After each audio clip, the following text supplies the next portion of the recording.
Imagine the world of Avatar: The Last Airbender on fire. Most of its nations crumbled to ash with no Avatar coming to save them. That is the world where Zuko never earned his redemption and became the villain of his father's dreams.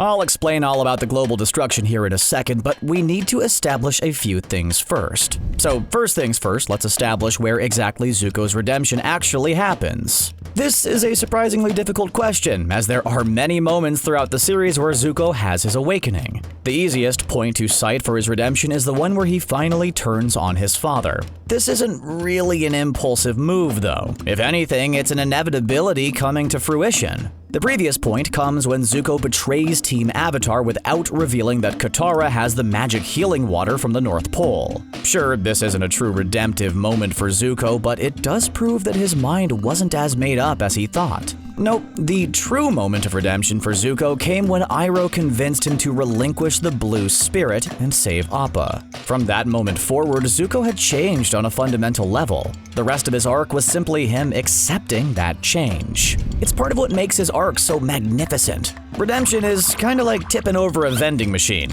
You can't really do it in one push. You gotta rock it back and forth a little bit. But when you finally do get it tipped over, oh, baby, so many tasty treats. So what would the series look like if Zuko hadn't saved Appa? Well, it's likely the next part of his plan would be to use Appa as a trap. This would lead to another battle with Team Avatar, but this time with a twist. See, Azula was already in town, unknown to everybody else. She and her team would come in to help Zuko now that he had Aang on the ropes. This would also mirror the big confrontation in Crossroads of Destiny. Regardless of the specifics of the situation, Destiny still arrives nonetheless. This time, just as before, Aang will go full Avatar state, only for Azula to blast him with some lightning. Zuko, knowing that Katara is a trained healer, would then prove undeniably that he was his father's son by blasting Aang's body with a fireball. This would not only destroy Aang, but the entire Avatar cycle as well. It would be the biggest Nickelodeon twist since we found out that Timmy Turner was actually just a really young Drake Bell the whole time. After seeing her love and hope for the world obliterated, Katara would likely attack Zuko in a way we've never seen before. She would strike at him with a blast of her North Pole water and freeze his face. And then Azula would cancel out Katara with another blast of lightning. Toph would then have to haul an enraged Sokka away just so that they could live to fight another day. While this might seem like an easy win for the Fire Nation, it actually creates a lot more conflict. You see, unknown to anyone at the time, there was a secret group of elderly warriors called the White Lotus that would not be too happy about this. The destruction of the Avatar cycle would be a huge crime against the spiritual world, so the Elder Avengers would definitely be coming for justice. Honestly, I wish Betty White, Sir Patrick Stewart, and Morgan Freeman would team up to save our world already. You know they could do it. Not only that, but if Azula didn't spend quality time with the Earth King as a disguised Kyoshi warrior, she wouldn't have known about the Day of Black Sun. So Sokka's plan to surprise the Fire Nation while their bending was gone would have been a lot more of a good idea. Also, one of the biggest feathers in the Fire Nation's cap was that the other nations weren't a united front. The destruction of the Avatar would be a crime against every nation, making it much easier for them to rally together at last. So imagine a force combining the White Lotus, Team Avatar, the Earth Kingdom, and the Water Tribes coming for the Ozai family during the eclipse, which will now all be a surprise. Yeah, the Fire Nation's gonna be in some trouble. Of course, now things are all good with Team Ozai. Zuko's now living as his father's favorite baby boy at last, the true Avatar Slayer. That discomfort and inner rage that he felt after betraying Iroh would no longer be so hard to deal with. He never truly changed this time. Instead, he'd just revert back to the Zuko we met in episode 1. Except this time, he'd be much more hardened and cynical than ever before.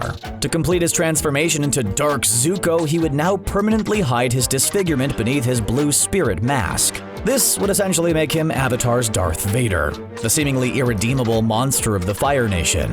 This would naturally make Azula vengeful and jealous, though her old tricks wouldn't work on the new Zuko. The cold, detached blue spirit is not as easily swayed as Zuzu was. While the two would likely begin plotting against each other, things would come to a head once the Day of Black Sun arrived. things would start off very badly for the Fire Nation. Sokka's army combined with the White Lotus would easily invade the mostly defenseless capital. Iroh would go for his brother while Sokka would go for Zuko. The only problem is that while most firebenders would be defenseless, Zuko wouldn't be. We know that Zuko might not be the greatest firebender in the series, but he was one of the best swordsmen by far. Sokka also would have likely had more time to study his meteor sword skills in preparation for this fight. The two would duel in the middle of an epic battle that looks like the end for the Fire Nation. Sokka's surprising and unpredictable style would be hard for even Zuko to deal with, especially in the chaos surrounding him. This would lead to him taking a page out of Azula's playbook. He would start mocking Sokka and Aang and Katara.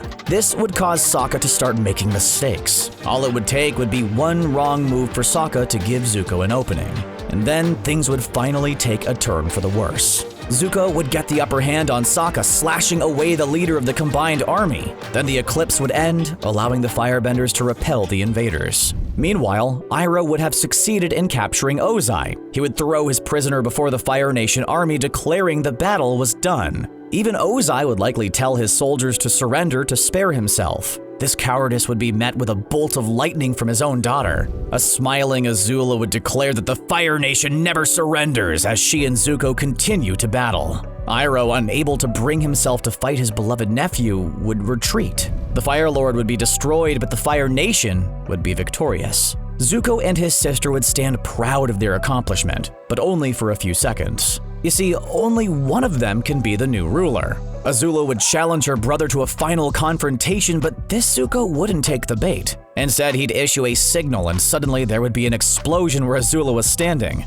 That's right. Instead of hiring Combustion Man to take out Aang, this time he would have hired the assassin to take out his sister. Nothing would now keep Zuko from becoming the Phoenix King. Each and every Fire Nation soldier would be outfitted with a replica blue spirit mask and swords. On the day of Sozin's comet, he would complete his father's work and lay waste to the Earth Kingdom with no avatar to stop him.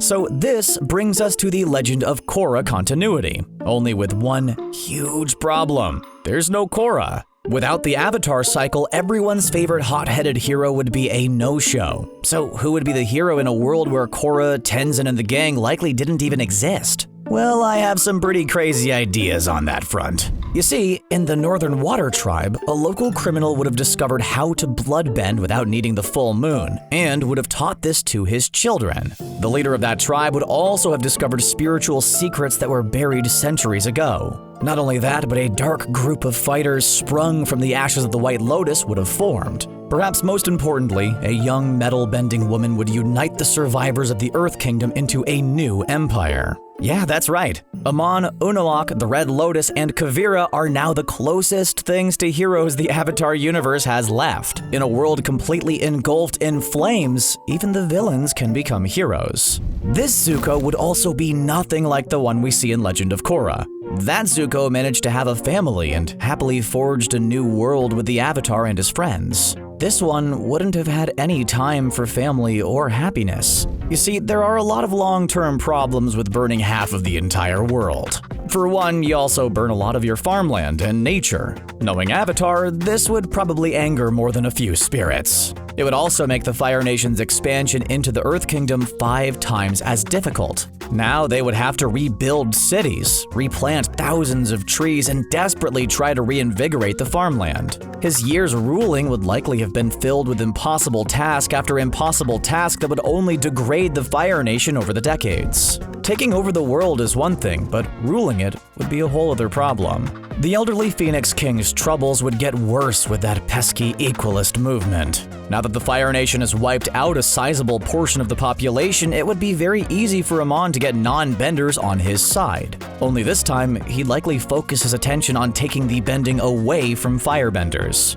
While that's going on, the Red Lotus would form this time to avenge the Avatar cycle instead of destroying it. So while Zuko is struggling to deal with an equalist movement running rampant through the world, he'd also be dodging assassination attempts from an elite group of fighters. Though they would be quite a bit less elite since this Zahir wouldn't be an airbender. These problems at home would be nothing compared to Kavira, along with Toph Beifong and her children leading an army of earth and metal benders to retake the Earth Kingdom with giant robots. Eventually, Zuko would realize that the Fire Nation had stretched itself far too thin, that there's no way that he could possibly take on all of these threats at once. And then the worst would happen. Unalaq would succeed in releasing Vaatu from the spirit world. A new avatar would be born, but this one would be a dark counterpart to Aang, one that would bring the entire world into eternal darkness. What's worse is that this would be a threat that only an avatar would be able to defeat. Seeing as Zuko obliterated the entire concept of an avatar, he's fresh out of luck. This is when Zuko would come to the revelation that he'd been running towards his entire life. Ozai was wrong. He'd gaze out upon the great empire of his father's dreams and see only disorder and chaos with no force or harmony to restore the balance. Too late would he realize that his uncle had been right all this time. The only way for the world to be at peace would be a world where the nations coexisted. He would remove his mask and look at the deformed remnants of his face for the first time in years. Then he'd think back to that day where his uncle urged him to release Appa and in turn the Blue Spirit. He would wonder what the world would have looked like if he'd made the other choice. If he'd joined the Avatar, would the world really be at peace now? Zuko's final thought would be of a city where all four nations might have lived together in peace. A tear would roll down his eyes as he dropped the blue mask spirit at last. Then Vaatu, Kuvira, the Equalists, the Red Lotus, or some other twisted monster from his broken empire would end his reign at last. But they would never be able to save the world. Ooh, well, there you have it, the dark and twisted version of your favorite optimistic animated series that you never knew you needed. What do you think would have become of the world if Zuko had gone bad? Would you like to see us take on more alternate Avatar timelines? Well, just let us know in the comments down below, and don't forget to like and subscribe to CBR. As always, thanks so much for watching.